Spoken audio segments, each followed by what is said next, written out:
Well, everybody, welcome to the body module, one of the most important in all of the work we do around eating peace. So let's go ahead and find our judgments with the body.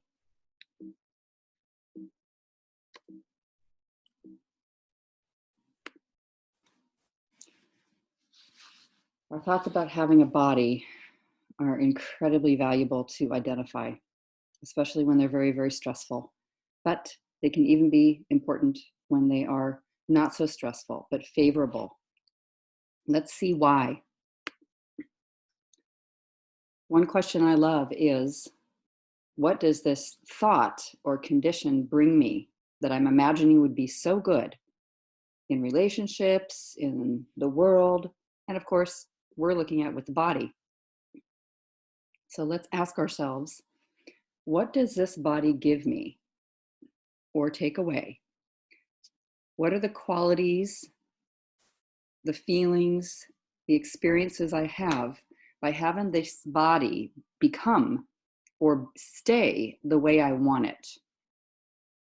Examples. I have good health. I have mobility. I have pain-free living and movement. I'm able to work or receive earnings. I have a way to attract other people. I have a way to be independent. That's what it gives me. It gives me respect from other people. It gives me joyful, speedy, exciting, or competitive movement. It gives me admirations from others. It gives me, at the most basic level, life.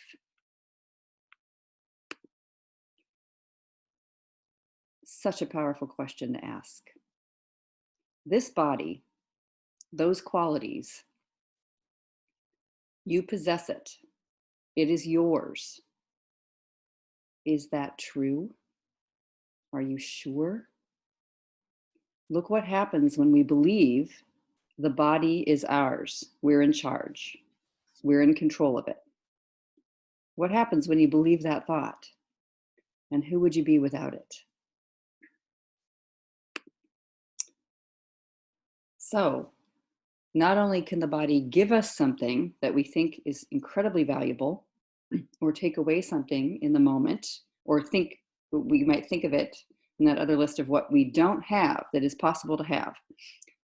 Also, as we look and project into the future, we can imagine why I want my body to be different. What would I have later? And I believe I don't have it right now.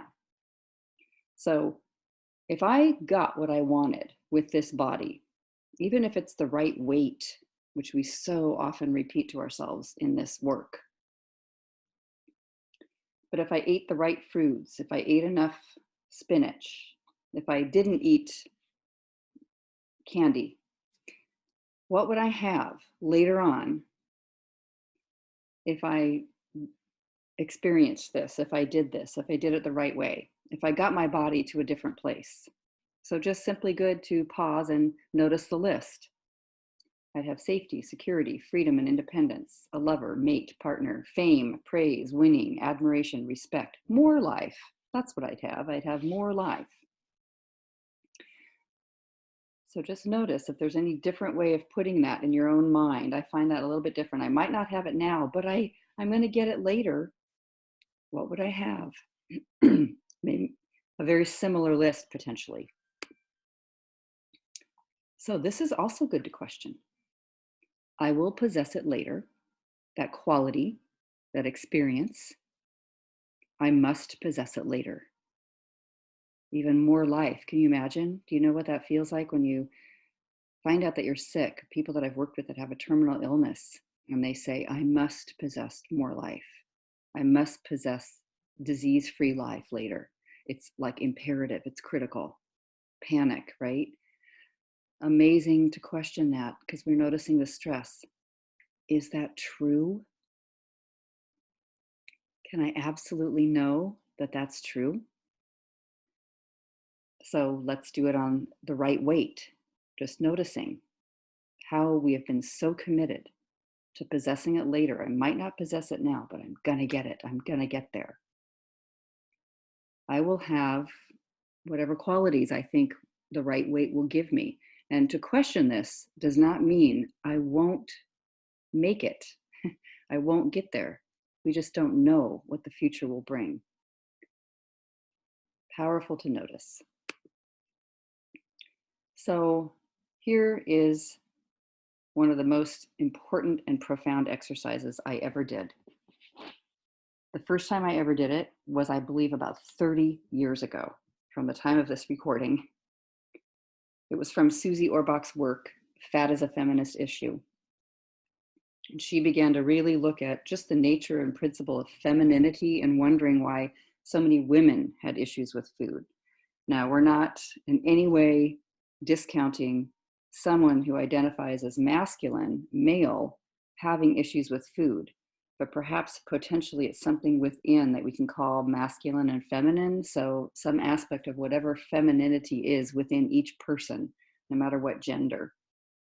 Is it a feminine, feminist issue? I find that helpful.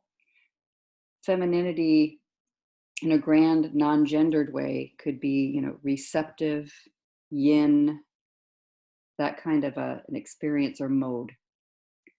So considering that, stare at yourself in the mirror and imagine, or imagine that you are staring at yourself in the mirror. If you can't quite get yourself to do it, we have so much criticism, but I suggest and invite you to do it if you can. And make a list of what you dislike, hate, criticize, worry about, or wish was different about your body. Some of you have done this already. It's a very familiar, common thought. So you can pause this video and do that now if you like, or begin to just simply write. And now identify one thing from your list, one key item that you don't like about your body, or just dive in right here. Mine was always my thighs. I always disliked my thighs. They're the worst thing ever. What do you think it means about you that you have this condition? A few questions to really solidly answer before we even write a Judge Your Neighbor worksheet. What does it mean about you? What does it mean about other people that you have this condition? What does it mean about other people and what they're thinking about you? What does it mean about life that you have this condition? What's the worst that could happen if this condition is true about you? If what you think it means is true? What's the worst that could happen? So for me, if I have these ugly thighs, the worst that could happen is people will reject me, think that I'm ugly, want to get away from me. I'll never be accepted truly. I'll never be a success. These are the things that begin to spill out. So final question here.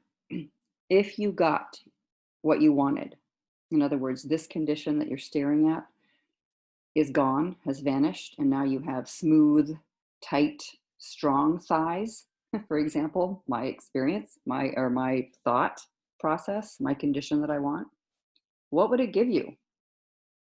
What would you have? And remembering those first few slides from this recording, what would it give you? What qualities, what feelings would you have? What would other people, how would they be treating you? What would they think? Just let yourself be, it doesn't have to be logical. Just let it spill out. If it can be a childish mind that's answering the questions, that's totally okay. What would it give you if you had it the way you wanted?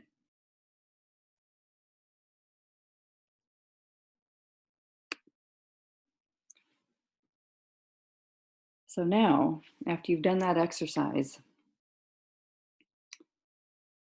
another invitation is to consider how you know. Where's my proof? How did I learn this? Why do I think that this condition, if it was improved, would give me this other quality? Like if I had thighs that were just perfect, and whatever my version of perfect is, And that would give me admiration, success, a feeling of power or strength somehow. How do I know? Where did I ever learn that? Two wonderful ways I found to be able to do that is, number one, remember a moment in time when someone said something about your body and you felt frightened or irritated, upset, or troubled. Was there someone who made a comment on your body?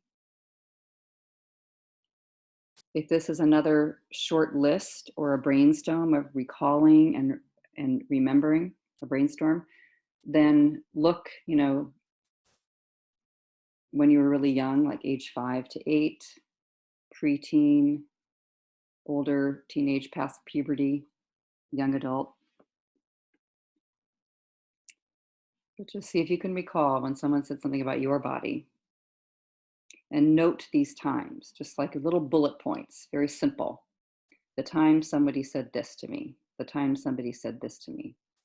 It might not even be that intense. I remember once in gymnastics practice, somebody that was a co-team,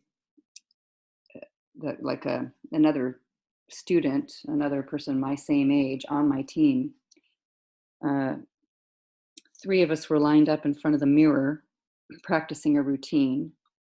And she said, "Oh, look at us, small, medium, and large." And I was the medium. She was the large, and somebody next to us was the small. And I thought, I don't like being medium. That sounds really mediocre. It just sounds terrible. I want to be small. I still remember that vividly. And you wouldn't say that was in any way insulting. It was just a comment. But I hold that as something that proved I didn't do it right. It wasn't happening the right way. Part two, or another way to find your proof and see how you know, is just to remember when someone else said something upsetting about their own body or someone else's body. So they're commenting on bodies, they're making comments, they're saying what they say, but it's not even at your body. And you feel uncomfortable, frightened, or concerned at the time. I vividly remember being 8 years old and my mother going to Weight Watchers. And just the fact that she was going to Weight Watchers was rather shocking to me. I had no idea people needed to watch their weight, and especially my mother. I didn't know this was a thing. It was like the birth of the end of innocence. So take a moment to do that exercise and just find the same thing, a few moments in time where you recognize that somebody important to you, and if you need to, just start with mother, and then you can go to father, mother, father, sister, brother, just simply looking at our family of origin. This is one of the most important places where we can find this, but peers are the second most important. Peers. Sometimes that's where it comes in, what they are saying about someone else's body. Finally, as we end this exploration of beginning to identify the beliefs that we have about bodies, here's Katie's wonderful quote: "Every story is about body identification. Without a story, there's no body." I find this to be one of the most profound and interesting quotes that Katie speaks to. Every story, that is, any story we've ever told, stressful, positive, anything, is about being identified with this body.